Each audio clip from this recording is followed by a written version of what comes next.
The Voss girl actually came. How very daring, in that old dress. She must be desperate for a match. The whisper moved through the ballroom like smoke through silk, low, deliberate, and impossible to ignore. No woman has survived a night as the Duke's bride. Not survived in the way one thinks of death. No bodies, no visible wounds. But every woman who had entered Ashcroft Manor as his chosen duchess had left before sunrise. One weeping so violently she couldn't speak for a week. One who refused to ever say what happened behind those walls. And one, the daughter of the Earl of Pemsworth, who simply vanished from society entirely, seen only once afterward at a convent in the north, her eyes carrying the particular emptiness of someone who had witnessed something they could not name. And yet here stood Oriana Voss, 23 years old, the second daughter of a crumbling viscount's house, dressed in borrowed ivory silk that was 2 seasons out of fashion, walking toward the most feared man in all of England with her chin lifted and her hands perfectly, deliberately still. She did not feel still. Inside, her pulse was a war drum. The ballroom of Aldermere House held over 300 of London's finest. Dukes, earls, viscountesses draped in diamonds, all of them watching her now with that particular expression that society wore when it expected a spectacle. Not horror, anticipation. The kind that came from witnessing someone walk toward something dangerous and choosing, inexplicably, not to run. Oriana kept walking. At the far end of the hall, Duke Valentine Ashcroft stood alone near the tall arched windows, as he always stood, separate from the crowd not by distance but by something elemental. He was tall, broad-shouldered, dressed in black so precise it seemed almost militaristic. His hair was dark, his jaw hard, and his eyes were the color of deep winter water. Not cold exactly, deeper than cold, the kind of still that existed just before something broke beneath the surface. He was watching her. He had been watching her for the past 4 minutes, and Oriana knew it because she had been counting. She stopped before him at a distance that was proper, correct, exactly as her mother had drilled into her on the carriage ride over. Be composed, be agreeable. Do not let him see your fear. Her mother had not said that last part aloud, but it had been written plainly in the trembling of her hands as she'd fastened the clasp at Oriana's throat. "Miss Voss," the Duke said. His voice was low and unhurried, the kind that didn't need to be loud to carry weight. "Your Grace," she replied. He studied her the way a man studies something he is deciding whether to trust or break. Then the corner of his mouth moved, not quite a smile, not quite a challenge, something in between. "You're not afraid," he said. It wasn't a compliment. It was an observation delivered with the precision of a man who was rarely surprised and currently was. "I didn't say that," Oriana answered. Something shifted behind his eyes, subtle, swift, gone before it could be named. "No," he said quietly. "You didn't." The arrangement had been made 3 days prior, in the dim study of her father's townhouse, between 2 men who treated a woman's future like a line item in a ledger. Oriana had not been present for the negotiation. She had stood outside the closed door and listened through the gap, her shoulder pressed against the wood, her breath shallow. Her father's voice had been the one she recognized, strained, eager, laced with the particular desperation of a man who had spent the last 2 years watching everything he'd inherited dissolve. The Voss estate in Shropshire had been sold, the summer house in Bath, gone, 3 of the 4 horses, most of the silver. What remained was a title that still opened doors, a name that still carried the ghost of respectability, and 2 daughters, her sister already married off to a merchant in Edinburgh for his money, and Oriana, the second, the one their mother called, the clever one, in a tone that somehow never sounded like praise. The other voice had been low, measured, and completely indifferent to the weight of what was being decided. "She will be presented at the Aldermere Ball Friday evening. If she meets my requirements, the settlements will be finalized by Sunday. The debt will be cleared in full upon signing." Her father had exhaled, the sound of a man released from a vice grip he'd worn so long he'd forgotten what his own breathing felt like. "And if she doesn't meet your requirements?" "A Bowser. Then we don't sign." Oriana had stepped back from the door, pressed her palm flat against the wall. Let the understanding settle over her with the same cold inevitability of water rising. She had exactly one choice. She could meet the Duke's requirements, whatever they were, and save what remained of her family. Or she could refuse, watch her father's last creditor collect on the debt within 30 days, and spend the rest of her life wondering if she could have done something. She had never been the kind of woman who wondered. The Aldermere Ball led, eventually, to a carriage. The carriage led to a church, Small, private, witnessed only by a solicitor, her father, and two of the Duke's men who stood at the back with the practiced stillness of people paid to see everything and say nothing. The ceremony lasted 11 minutes. The vows were spoken with appropriate gravity on both sides. The ring was cold when he placed it on her finger. Heavy gold set with a single dark stone she would later learn was a black diamond. Traditional, he said, for Ashcroft brides. She did not ask what had happened to the previous ones who had worn it. By 2 a.m, the carriage carrying the new Duchess of Ashcroft rolled through the iron gates of Ashcroft Manor, and Oriana looked out at the building rising against the dark sky. Towers, stone, windows lit amber from within, and felt the strange, specific sensation of crossing a threshold from which there was no return. The wedding night. Oriana had prepared herself for many things. She had been practical about it in the way she was practical about most difficult things. She had simply decided not to be undone by it, whatever it was. She had changed into the nightgown her mother had packed, a modest thing of white cotton, which had struck her as almost comically unsuitable, given the gravity of the evening. She had sat in the chair nearest the fire because the bed felt too presumptuous, too final, and she had folded her hands in her lap and waited.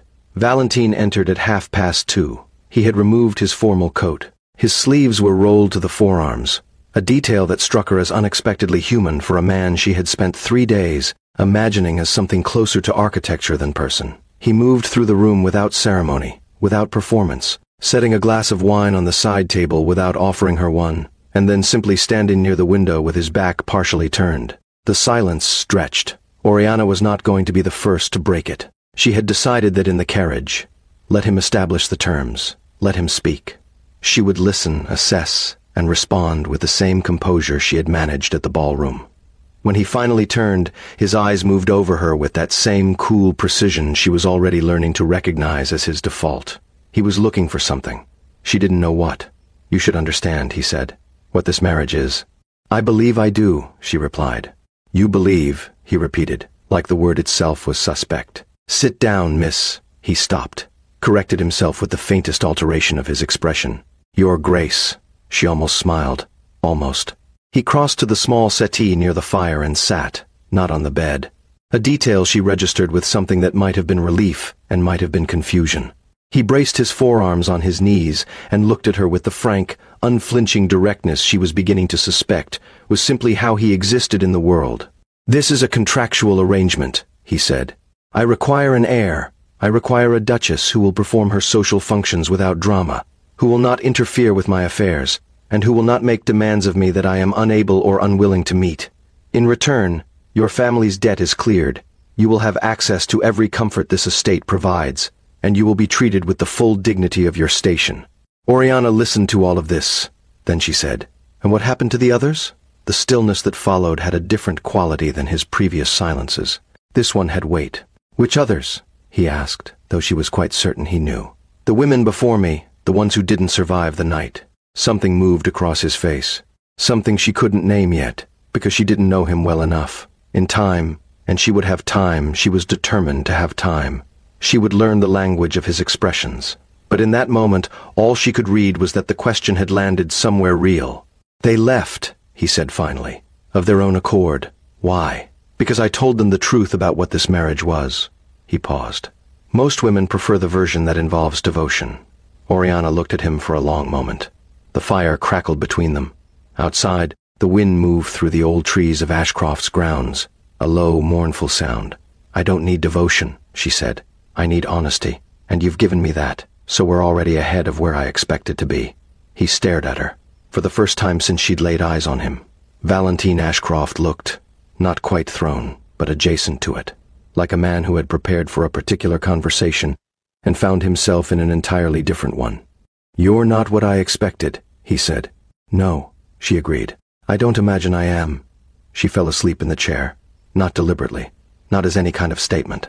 Simply because the fear and the exhaustion and the relief of having survived the first hour of her marriage dissolved together into something her body could no longer hold upright, and somewhere in the middle of explaining to the Duke that she had no intention of being either invisible or inconvenient, her eyes simply closed.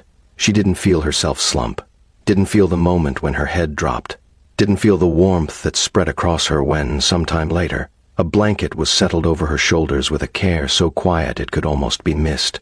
What she did feel in that half-waking place between sleep and morning was the solid warmth of something beside her, a shoulder, an arm, a presence that had not been there when she closed her eyes. She did not open her eyes to check. She simply stayed.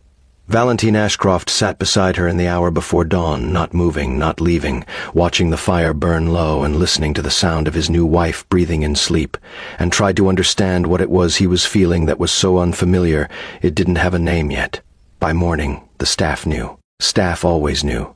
By the time Oriana came downstairs looking composed in a deep green dress that had been laid out by a lady's maid she hadn't yet met, 3 footmen, 2 housemaids, and the head housekeeper, Mrs. Patton, had already quietly, efficiently, and without a single word communicated the essential fact to one another. She was still here. Mrs. Patton met her at the foot of the staircase with the calibrated warmth of a woman who had served the Ashcroft house for 20 years and survived 3 near duchesses by knowing exactly when to be welcoming and when to be distant. "Your Grace," she said, with a genuine curtsy. "I trust your rooms were comfortable." "Very," Oriana said. "I'd like to discuss the household schedule at your earliest convenience. I prefer to understand how things work before I suggest how they might work differently." Mrs. Patton blinked once. Then she smiled, small, genuine, and surprised. "Of course, Your Grace. After breakfast?" "After breakfast." The whisper had already reached London by noon. Not the quiet truth, that the new Duchess had fallen asleep in a chair and woken with a blanket over her shoulders and the Duke nowhere to be found, but the shape of it, the essential fact. She survived. And in certain drawing rooms, among certain women who had watched other women fail in that house, the news landed with the weight of something significant. In one particular drawing room, however, it landed with a very different weight entirely. Lady Seraphine Alderley, 26, beautiful in the particular way that weapons could be beautiful, all clean lines and deliberate angles, set down her teacup with a sound that was exactly too controlled to be casual. "How extraordinary," she said softly. Her companion, a viscountess who knew better than to ask questions, simply nodded and said nothing. Seraphine looked out the window at the grey London morning. She had known Valentine Ashcroft for 6 years, had stood in certain rooms with him in certain hours that she had, perhaps, allowed herself to interpret with more permanence than he'd ever offered, had watched him push every other woman away from his door like a man systematically eliminating options he didn't want. And now this. A viscount's daughter in borrowed silk who had apparently walked into the most feared bedchamber in England and walked out in the morning with her dignity intact and the housekeeper smiling. "Who is she?" Seraphine asked. "Oriana Voss," her companion said. "Second daughter of Viscount Voss. Nobody particularly. Clever, they say. Not beautiful in the fashionable sense." Seraphine was quiet for a moment. "Clever," she said, the word shaped like something she was still deciding whether to discard or keep. She reached for her tea again. She would need to think about this carefully. 3 days into the marriage, Lord Cassian Merrill arrived at Ashcroft Manor under the pretext of an old acquaintance calling on the Duke. He was everything that Valentine was not in terms of surface presentation, bright where Valentine was dark, warm where Valentine was measured, the kind of handsome that announced itself. He had known the Duke since university, a fact he referenced twice in the first 10 minutes of his visit, which told Oriana something about how the friendship actually operated. Valentine was not home. He had ridden out to the eastern estate boundary at dawn. A habit, Mrs. Patton informed her, that predated the marriage and showed no signs of changing. Oriana received Lord Cassian in the blue drawing room because he was a peer and propriety required it, and because she had spent 3 days learning the geography of this house and felt it was time to begin using it. "You're not what I expected," Cassian said, the second person to say that to her in 4 days, though with a very different energy, as he accepted his tea and settled back in his chair with the ease of a man who was comfortable in most rooms. Valentine's previous selections tended toward the ornamental. "I'll try not to take that as a compliment," Oriana said pleasantly. He laughed, genuine, surprised. "I meant it as one, actually. You seem like someone who exists rather than decorates." "I do try." Cassian smiled at her over the rim of his cup, and it was a warm smile, uncomplicated, the kind that didn't carry anything dangerous in it. Simply a man finding a woman interesting and expressing it honestly. Oriana noticed it the way she noticed most things, observed, catalogued, and set aside. What she also noticed, 30 seconds later, was the sound of a horse in the courtyard that had not been there a moment ago. And then the particular quality of silence that preceded the Duke entering a room. Valentine came through the door still in his riding coat, his expression carrying the controlled blankness she had already learned was not actually blankness at all. He took in the room in a single sweep. Cassian, Oriana, the tea service, the approximate angle of their chairs, the distance between them. Cassian, he said, his voice level. Valentine.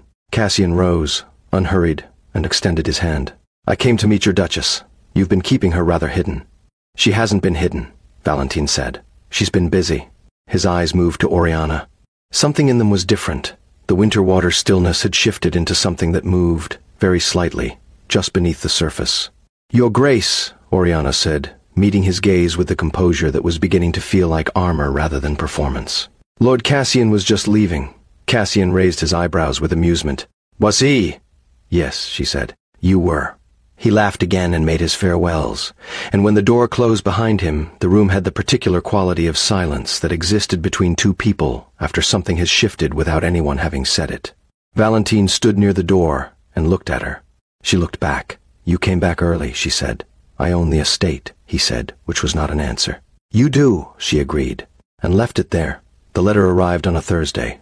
Oriana found it on the silver tray in the entrance hall, placed with the Morning Post, as though it were ordinary, as though its contents were not designed to dismantle everything she had quietly, carefully begun to build in the 10 days since she had walked through these doors, and refused to be erased by them. It bore no sender's name. The seal was plain wax, pressed with something sharp and unidentifiable. The handwriting on the front was elegant, in the particular way that suggested someone who had been taught to write beautifully, and had used that beauty as a weapon ever since. For the Duchess of Ashcroft, if she still holds the title by the time this is read. Oriana stood in the entrance hall in the pale morning light, her lady's maid 2 steps behind her, and read those words twice. Then she broke the seal. Inside were 2 pages.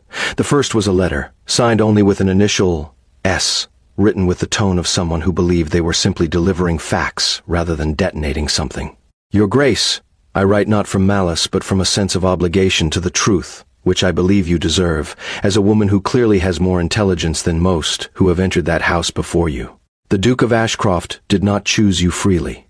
He chose you because every other option had been exhausted, and the terms of his late father's estate require a legitimate heir to be secured before his 35th birthday, which falls in 11 weeks. You were not selected for your qualities. You were selected because you were desperate enough to accept. But more importantly, you should know what was found in Lord Cassian Merrill's correspondence, attached herewith. The second page was a letter, or what appeared to be one.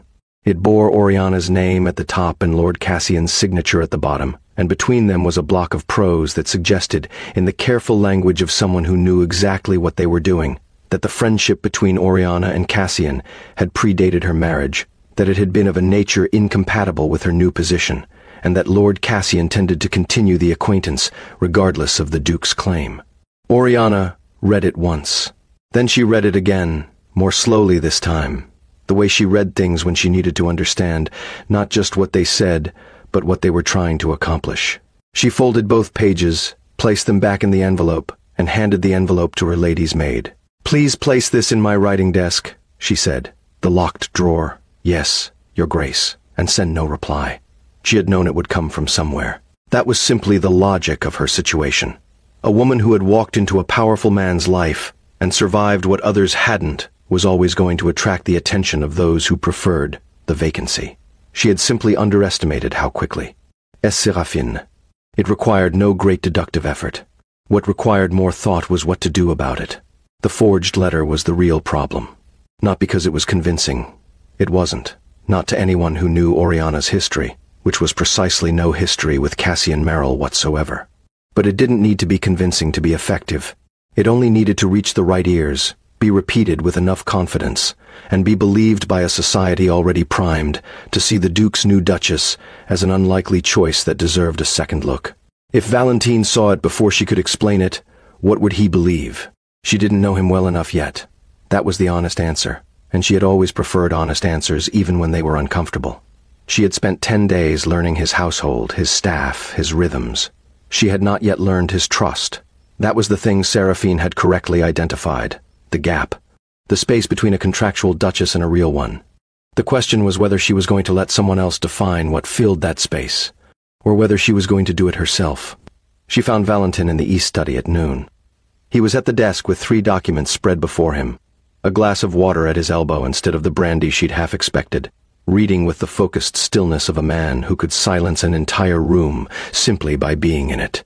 He didn't look up when she entered, which she had already identified as his default. Not rudeness, but the kind of concentration that didn't apologize for itself. "I need to speak with you," she said. He looked up then. Something in her voice, perhaps. The particular quality of composure that is not actually composure but its most controlled cousin.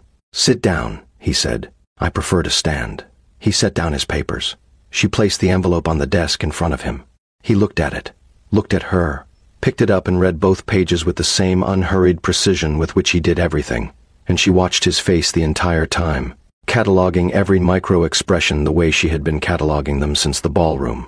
The slight tension at his jaw on the first page, the stilling of his hands on the second, the long pause before he set it down. "Where did this come from?" he asked. "The Morning Post. No return address." She paused. "The initial is Seraphine. I assume you recognize the handwriting." He was quiet for a moment. Not the quiet of a man who didn't know, but the quiet of a man deciding how much to reveal about what he knew. "The letter attributed to Cassian," he said finally. "Did you write it?" The question landed cleanly between them. Oriana held his gaze and answered without inflection. "No." Another silence. Longer this time. "Did you have any prior acquaintance with Cassian Merrill before your arrival at Aldermere House?" "None. I had heard his name in passing. That is all." Valentine looked down at the forged letter again. His expression had shifted into something she hadn't seen before. Not the cold precision, not the guarded stillness, but something quieter and more dangerous.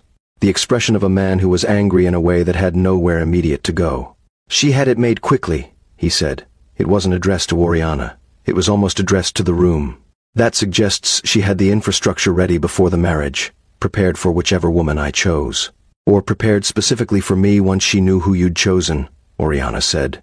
He looked up. "Why specifically for you?" "Because I didn't leave," she said simply. The silence that followed had a different texture than any they had shared before. It was not comfortable exactly. They were not yet in the territory of comfortable. But it was honest, which Oriana had decided early was worth more than comfortable in most circumstances. Valentine stood. He moved to the window, his thinking position, she had noticed. The same window, the same posture, some private ritual of distance and reflection, and was quiet for long enough that she almost spoke again. "She will take this to the court," he said finally. "She has allies among the older families. If she presents this letter as genuine before I can disprove it, there will be a formal inquiry into whether the marriage can stand." "On what grounds?" Oriana asked. "Misrepresentation of character." His voice was flat. "It won't hold legally, but legally is not the only arena that matters." Oriana understood that. She had grown up in a family that had been destroyed not by laws but by whispers. The law required evidence. Society required only the appearance of it. "Then we disprove it before she presents it," she said. He turned from the window. "You make that sound straightforward." "It's not. But straightforward and possible are different things." He studied her for a moment. That particular study she had felt since the ballroom, the one that seemed to be looking for something she wasn't sure she had yet shown him. "You're not frightened," he said. The same observation he had made at Aldermere. But different now, layered differently.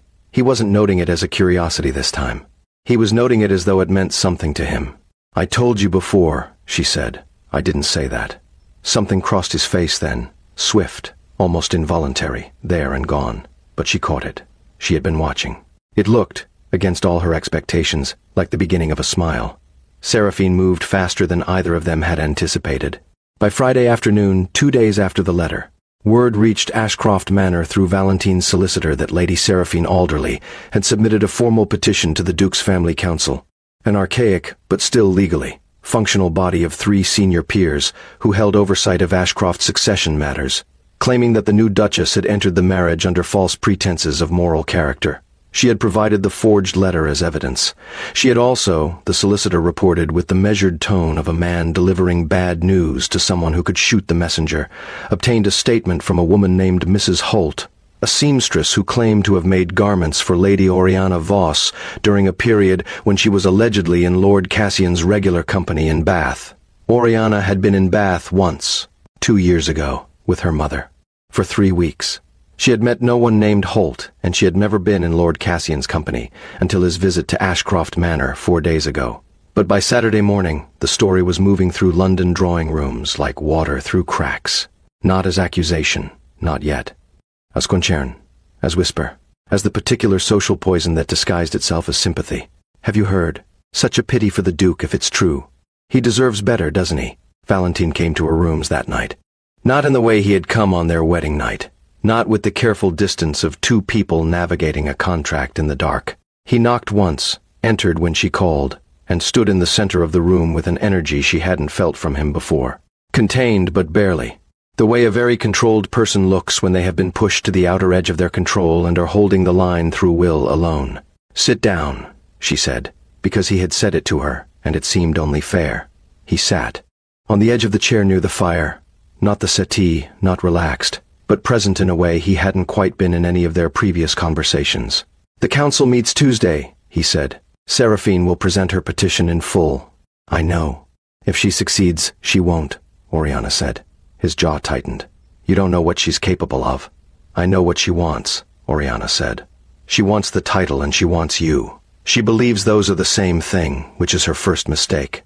And she believes that the best way to get both is to remove me, which means she's not actually thinking clearly about you at all." He stared at her.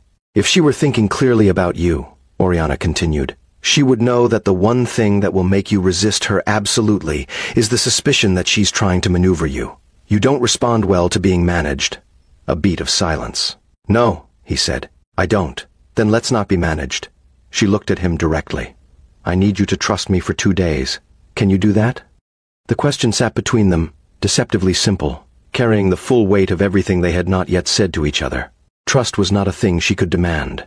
It was not a thing the contract provided. It was the one element of this marriage that had to be built from nothing, in real time, by two people who had not chosen each other in any way that the heart recognized. He looked at her for a long time. "What are you planning?" he asked. "Something honest," she said. Which is the one thing Seraphine didn't account for. On Sunday, Oriana wrote 3 letters. The first was to Mrs. Patton, asking her to compile a full record of Oriana's schedule since her arrival at the manor. Every meeting, every village visit, every household review, documented with the dates and names of those present. Mrs. Patton, who had already decided in her precise and loyal heart that this Duchess was the best thing to happen to Ashcroft in a decade, had the document compiled by evening with the thoroughness of someone who had been waiting for exactly this opportunity. The second letter was to Lord Cassian Merrill, brief and direct. "The letter bearing your signature is a forgery. If you are willing to say so under oath, I would be grateful. If not, I understand, and I will find another way." The third letter was to a woman named Lady Dorothea Hale, 70 years old, sharp as cut glass, the most respected woman in 3 counties, and by complete coincidence, the woman who had taken tea with Oriana and her mother every morning of their 3 weeks in Bath 2 years ago. Lady Dorothea, who forgot nothing and forgave less, would have very pointed things to say about Mrs. Holt's statement. By Monday morning, all 3 letters had received replies. Mrs. Patton's documentation was already in hand. Lord Cassian's reply was 2 lines. "I have no idea who wrote that letter, but it wasn't me, and I'll say so to anyone who asks, including the council. Cassian." And Lady Dorothea Hale wrote 4 pages in a handwriting that suggested fury expressed through perfect penmanship, the essential content of which was, "I remember every morning of that visit, and I will appear in person on Tuesday, if required. I have been looking for an opportunity to address certain people's habits of invention for some time." Oriana laid all 3 replies on Valentine's desk without comment. He read them. He was quiet for a moment. Then he looked at her.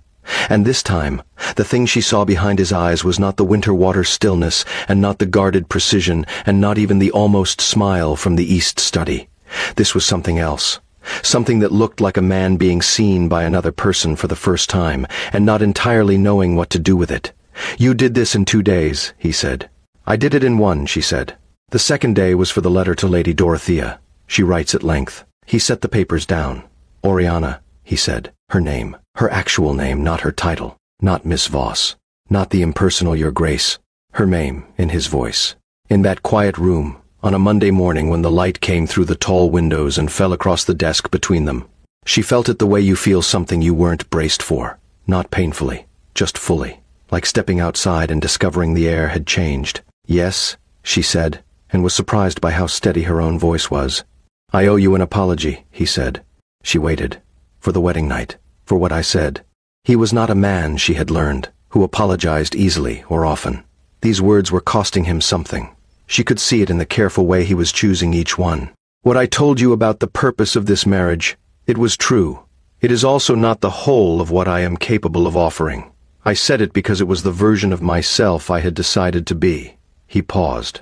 "It was not the version that sat beside you in a chair at 3 a.m. because I couldn't bring myself to leave." The fire in the study had burned low. Outside, the grounds of Ashcroft Manor spread wide and gray-green in the autumn morning. "I know," she said softly. He looked at her. "You know?" "I was half awake," she said. "I felt you there." Something passed through his expression then. Relief, perhaps, or the specific vulnerability of a man who has been caught in an act of tenderness he hadn't intended to reveal. He looked, for just a moment, like the person he was beneath the title, beneath the walls, beneath the 11 weeks and the family council, and the weight of a name that had never asked him what he actually wanted. Oriana stood and crossed to the desk, not dramatically, not with ceremony, simply because the distance between them had become something she didn't see the point of maintaining. She stopped on the other side of the desk and looked at him. "After Tuesday," she said, "when this is dealt with, I would like to start again." "Start again," he repeated. "Not the contract," she said. "That stands. I mean the rest of it. Get to know each other properly. Stop performing our respective versions of who we thought we needed to be in this house." He looked at her for a long moment. "I don't know how to do that," he said. And it was the most honest thing he had said to her yet, perhaps to anyone in a very long time. "Neither do I," she said. "But I think we're both smart enough to learn." Tuesday came with a low sky and cold air and 3 carriages rolling up the long drive to Ashcroft Manor before 10 in the morning. The family council met in the formal library. Lord Pemberton, white-haired and precise, Lord Carew, who had the expression of a man who already knew how this would end, and Lord Ashby, the youngest of the 3, who had the decency to look uncomfortable with the whole proceedings. Seraphine arrived with her solicitor and the bearing of a woman who had won before she'd begun. She wore ivory, a choice Oriana noted with a specific appreciation for the audacity of it. Lord Cassian arrived of his own accord, uninvited, which meant something. Lady Dorothea Hale arrived last at 70, in a carriage that looked older than most of the estates in the county, with the energy of someone who had been preparing for this particular fight her entire life and was simply pleased it had finally arrived. The proceedings began with Seraphine's solicitor presenting the petition. He was good, efficient, practiced, building a case from the forged letter and the purchase statement with the quiet confidence of a man who believed his evidence was unassailable. When he finished, Lord Pemberton looked to Valentin. "Your Grace, the council requires your response." Valentin stood. He didn't look at Seraphine. He didn't perform the controlled fury Oriana had seen building in him since Friday. He simply stood with the full, unhurried authority of a man who owned the room he was standing in and had no reason to rush. "The letter attributed to Lord Cassian Merrill," he said, "is a forgery. Lord Merrill himself is present and prepared to say so under oath." Cassian raised his hand with the expression of a man who was genuinely enjoying himself. "It is absolutely a forgery. I've never written to Lady Oriana in my life. Lovely woman, incidentally. The statement from Mrs. Holt," Valentin continued, "claims the Duchess was in Bath in Lord Cassian's company during a specific period. Lady Dorothea Hale, who spent every morning of that visit in the Duchess's company, can confirm this is false." Lady Dorothea did not simply confirm. She spoke for 11 minutes in a tone that suggested she had been personally insulted by the existence of Mrs. Holt's statement and intended to make this known at considerable length. By the time she finished, 2 of the 3 council members were looking at Seraphine's solicitor with the particular expression of men who had agreed to attend something they now wished they hadn't. The 3rd document, Mrs. Patton's meticulous record of the Duchess's schedule since her arrival, was presented last. Every day accounted for. Every meeting, every visit, every hour that contradicted the timeline the petition required. The council deliberated for 20 minutes. The petition was dismissed. Seraphine left without speaking to anyone. Her carriage rolled down the drive with the particular speed of a rapid retreat disguised as a dignified exit, and Oriana watched it from the library window and felt something that wasn't quite triumph and wasn't quite relief, something steadier than both. Lord Cassian shook Valentine's hand and said something quiet that made the Duke's expression do something complicated, and then he winked at Oriana on his way out, which she suspected was simply how Cassian Merrill navigated the world. Lady Dorothea stayed for tea, declared the biscuits acceptable, told Oriana she had excellent spine, and left at noon.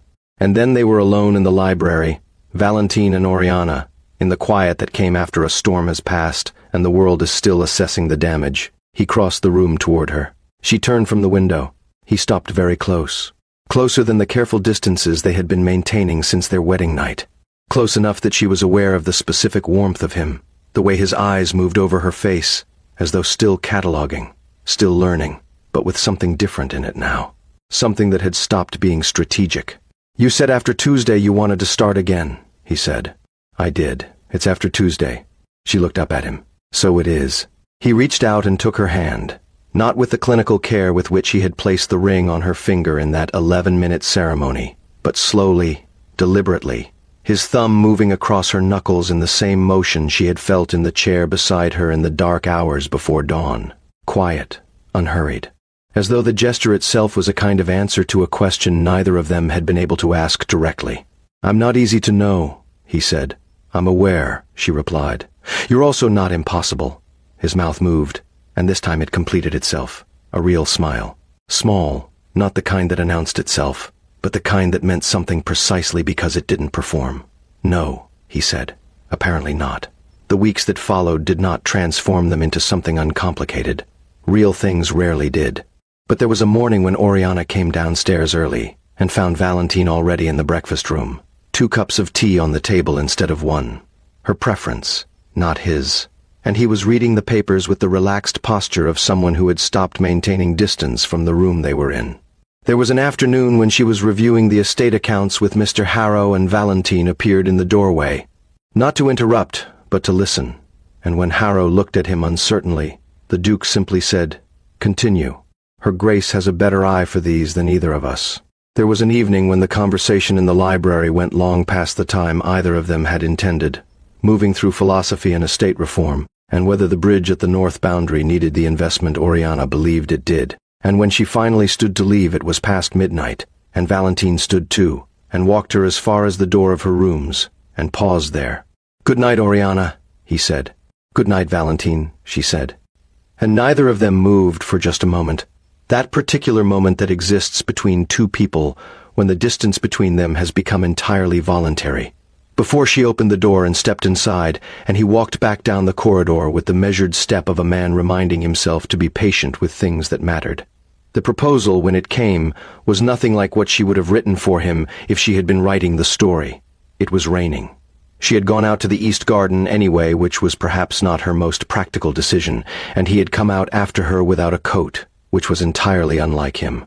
And they had stood in the rain in the kitchen garden, arguing about whether the north wall roses should be cut back before winter, or whether she was correct that they needed one more season. He had been in the middle of explaining, with considerable conviction, exactly why she was wrong, when he stopped. Just stopped, mid-sentence. She looked at him. He was looking at her with an expression she had never seen before, open, unguarded, stripped of every layer of control, just a man standing in the rain looking at the woman in front of him and appearing, for the first time in perhaps a very long time, completely certain of something. "I want a real marriage," he said. "Not the arrangement, not the contract. I want you to choose to stay here, with me, because you want to. Not because your family needs protection, not because the council requires it." Oriana was wet. She was cold. She was standing in a garden argument about roses in the middle of October rain. She had never felt steadier in her life. "I already have," she said. He looked at her. "I chose it," she said. "About 3 weeks ago, if I'm being precise. I just wasn't sure you were there yet." He took one step forward, then another. Then his hands were on her face and she was looking up at him, and the rain was absolutely indifferent to any of it. And when he kissed her, it was the kind of kiss that was also a question answered.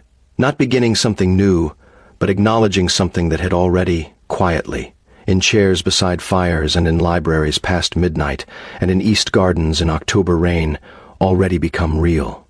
The wedding, the real one, the one that mattered, took place on a Saturday in early December, in the small chapel on the Ashcroft grounds that Valentine said had not been used for anything but formality in 40 years. It was witnessed by Mrs. Patton, who wept with a composure that somehow made it more moving, by Lord Cassian, who was loudly, cheerfully, and entirely sincerely delighted, by Lady Dorothea Hale, who said the ceremony was adequate, and the flowers were excellent, which from her was essentially a standing ovation, by Oriana's mother, who held her hand before the doors opened, and for once said nothing at all, because she didn't need to, and by the 300 tenants and villagers of the Ashcroft estate, who had gathered outside the chapel in the cold December air, because word had traveled the way word did in close communities, not through formal announcement but through Mrs. Patton's quiet confirmation to the head groundskeeper, who told the stable master, who told everyone, and by 10 in the morning there were people lining the path from the chapel door to the carriage. Not because they were required to, because they wanted to see. Oriana walked through them with her hand on her husband's arm, and the faces she passed were the faces she had been learning for weeks. The carpenter who had waited 3 years for the bridge, the housekeeper's niece who had just been hired, the tenant farmer's wife who had called her Your Grace for the first time with the specific warmth of a woman who had decided to mean it. She had not survived this marriage. She had built something inside it. That was different. She understood now that those were always going to be different things, and no one ever whispered again about the woman who hadn't survived a night as the Duke's bride. Because she was still there. She was always still there. Not because she had no other choice, but because this was the one she had made, with clear eyes and steady hands, and she had meant every word of it. Some women come to great houses and are diminished by them. Oriana Voss had come to Ashcroft Manor and made it remember what it was built for. And the man who had once believed that duty without warmth was sufficient for a life, that man was home before dark now, every evening, because there was someone there worth coming home to. That is perhaps the quietest kind of love story, but it is also, in the end, the most enduring. Choose people who let you be honest. Stay where you are seen. And remember, sometimes the most extraordinary thing a person can do is simply refuse to disappear. If this story moved something in you, if you found yourself holding your breath in that library or rooting for Oriana from the first moment she lifted her chin and walked toward him anyway, then you already understand why these stories matter. Love that is chosen freely, fought for honestly, and built on truth rather than performance is the only kind worth telling.